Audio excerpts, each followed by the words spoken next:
तो welcome back to your YouTube channel the nation of Indian institute में आप लोगों का फिर से बहुत बहुत स्वागत है। आज मैं आप लोगों को नालंदा सामान्य हिंदी व्याकरण का जो चैप्टर नंबर 18 है संधि, उसके बारे में जानकारी देने की कोशिश करूंगा। चलिए आज शुरू करते हैं आज का सेशन।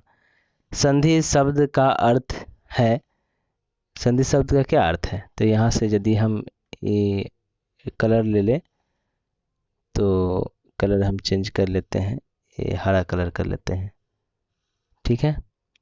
तो देखिए यहाँ से संधि शब्द का अर्थ है मेल, सहयोग, समझौता, एक तरह का वर्ण विकार। व्याकरण में संधि शब्द का प्रयोग एक से वर्ण विकार के अर्थ में किया जाता है। ये विकार वर्णों के मेल से ही होता है। जब दो शब्द पास पास आते हैं तब हम उच्चारण की सुविधा के लिए उन दोनों को पृथक पृथक यानी अलग अलग उच्चारित न करके उन्हें मिला देते हैं। इस प्रकार एक है शब्दों के इस नए रूप के निर्माण में पहले शब्द के अंतिम अक्षर और दूसरे शब्द के पहले अक्षर का मेल होता है। सामान्यतः अक्षरों के इसी मिलावट को संधि कहा जाता है। ये तो संधि के मोटा मोटी जानकारी हो गया। अब यहाँ से देखिए, यहाँ से देखेंगे आप, यहाँ से देखिए परिभाषा है कि दो वर्णों के मेल से जो विकार उत्पन्न होता है उसे हम संधि कहते हैं, ठीक है, संधि कहते हैं।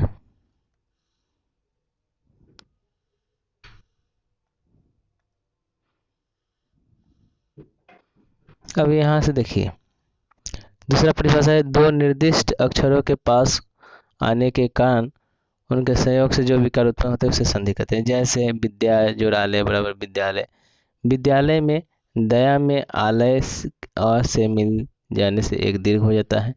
संधि विच्छेद, जो शब्द संधि से बने हैं उनके खंडों को अपने पूर्व रूप में रखना या संधि को तोड़ना ही संधि विच्छेद कहलाता है। जैसे कविंद्र, तो कवि जोड़ इंद्र, इसमें ई और ई है, क्यों कि कविंद्र, तो देखो कवि तो इसमें आ रहा है ई अंत में, इसके इंद्र, इंद्र के अंत में ई, इत्यादि तो इति जोड़ आदि यानी ई जोड़ आ। देव ऋषि, तो देव ऋषि का क्या हो जाएगा संधि विच्छेद, देव प्लस ऋषि बराबर देव ऋषि। रमेश का संधि विच्छेद हो जाएगा रामा जोड़ इस। संस्कृत भाषा में संयुक्त शब्द लिखने की परंपरा है, अतः संधि संस्कृत भाषा का एक आवश्यक अंग है, बल्कि सीधे संस्कृत भाषा की प्रकृति के अनुकूल है। हिंदी में चूँकि संस्कृत के तत्समक शब्दों की बहुलता है, इसीलिए यहाँ भी संस्कृत के नियमों को सामान्य रूप से ग्रहण कर लिया जाता है, ठीक है। इनकी जानकारी से तत्समक शब्दों के संयुक्त रूप से अर्थों को समझ में सुविधा होती है। जैसे तत्समक शब्दों के अतिरिक्त हिंदी में प्रचलित विदेशी भाषाओं के में से नियम लागू होते हैं, ठीक है।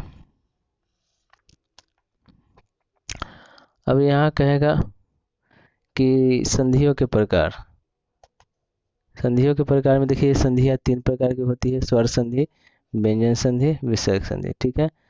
अब देखो स्वर संधि किसे कहते हैं, दो स्वरों के पास पास आने से जो संधि उत्पन्न होती है उसे स्वर संधि कहते हैं। जैसे रत्न प्लस आकार, रत्नाकार में न के अ और आकार के आ के जगह पर एक दीर्घ हो जाता है।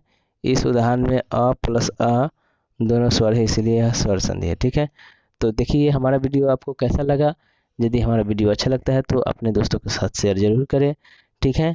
चलिए बाय बाय, जय हिंद, जय भारत।